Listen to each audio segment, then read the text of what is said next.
Welcome to both of you, Oren and Peter. Oren, I wanted to start with you because you had a piece in the FT, I think it was either today or yesterday, recently, and I'm going to read you the headline here and people get a sense of what it is. A new Republican future is emerging, the return of actual conservatism. Oren, what in your estimation is actual conservatism and why does Donald Trump represent it? Well, I guess you have to start with what we've had, which is this weird non-conservatism, and it's the famous three-legged stool that Reagan brought to the Republican Party, which of course had the social conservatives, but then outsourced all of the economic policy to the libertarian market fundamentalists, outsourced the foreign policy to the Cold War hawks, who became the neocons, who became the sort of global adventurers.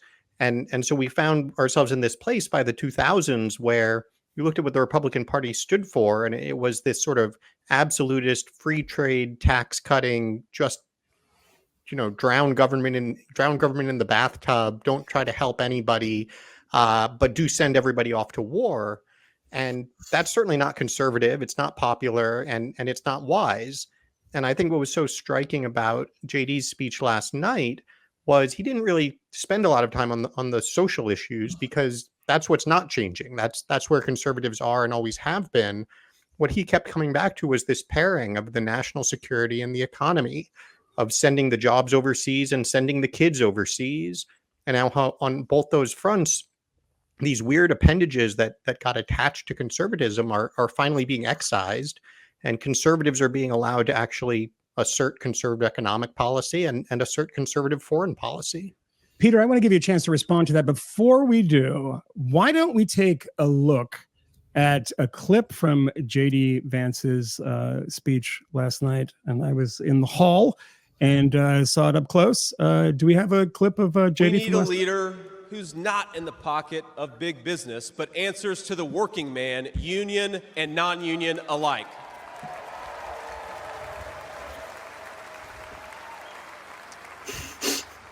A leader who won't sell out to multinational corporations, but will stand up for American companies and American industry.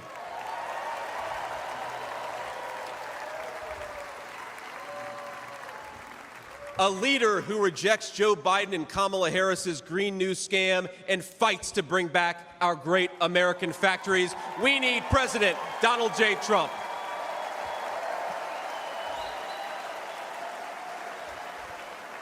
All right. I mean, that's pretty much what Oren was saying, Peter. I expect you come from a slightly different perspective on this. Multinationals, big business. I mean, certain elements of this sound a bit like kind of Bernie-like. And, in fact, before you answer, I got to tell you, reading Ross Douthat's column about J.D. Vance, when he quotes him as saying, like, kind of like the Bernie bros. I mean, what do you make of this switch in the Republican Party? I mean, I think the picture that Oren was painting, and granted, I mean, I was elected in 2020, right? So I was a high school young Republican right around the same time that JD was going off into the Marine Corps.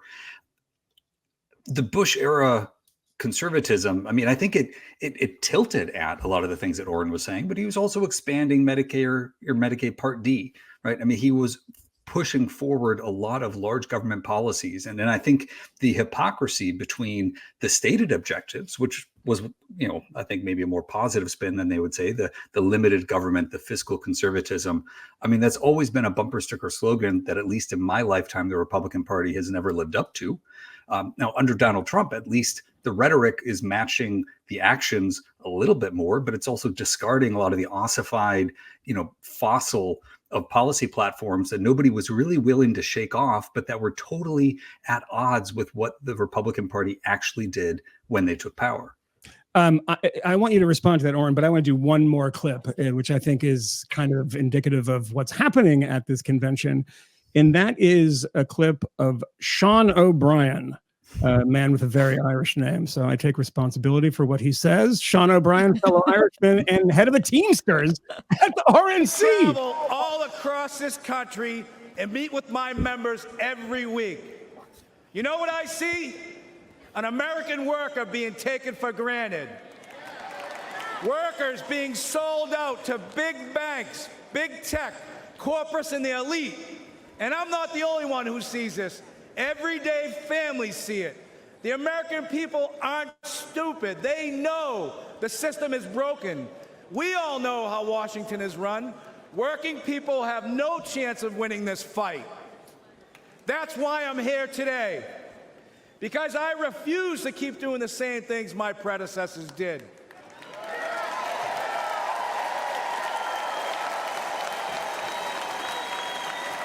Today, the Teamsters are here to say we are not beholden to anyone or any party.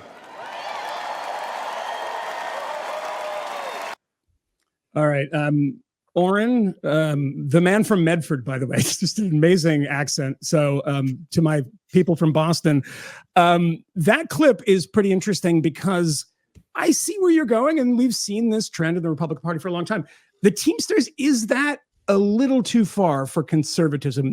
Where does it stop when you say we want to be a populist party, we want to be a party of the working class? How much government intervention? I mean, do you lose people at a certain point? You lose conservatives?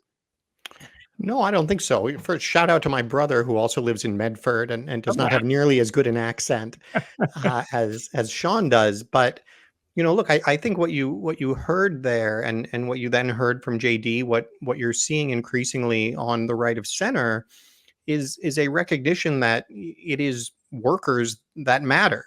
And I think, Peter and I probably don't disagree on much here. I think, his point that yes, Bush also expanded government, spent irresponsibly.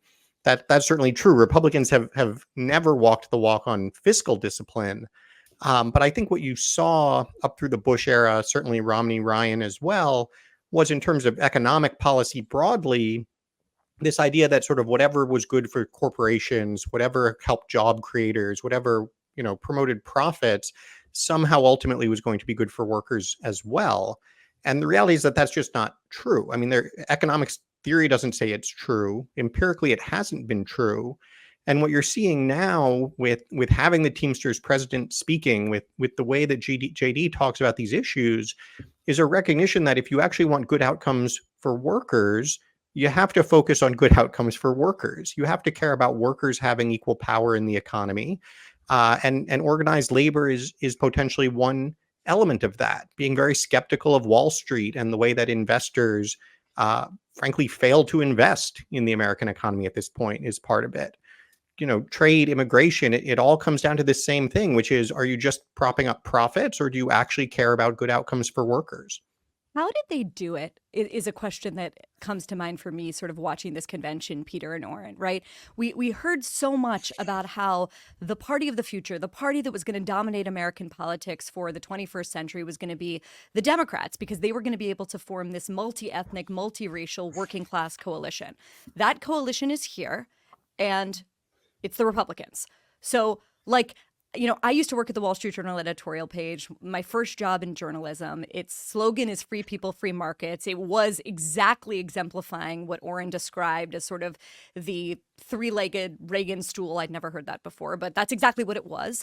And the whole notion was, right, we lean libertarian. It was sort of fiscally conservative, but socially liberal. And as time went on, I came to see, oh, wow, it's the exact mirror image opposite of where the base of the Republican Party is, which now seems sort of aligned with the leadership, socially conservative and fiscally definitely not free market. So I guess two questions. How did it shift? Is it only Trump, or is there something deeper going on there? And how did they build this coalition among the how did the Democrats miss this tremendous opportunity? Peter, maybe let's start with you. I mean, I think it wasn't so much they missed the opportunity as they got greedy with the control that they had. I mean, let's remember the past Congress, the Democrats had a 5-seat majority in the House, and it was a 50-50 Senate with Kamala Harris as the tiebreaker. Right. They ushered through trillions of dollars of new debt spending over that period, nothing in a bipartisan way around many of those spending bills that had a direct increase on the inflation folks were seeing.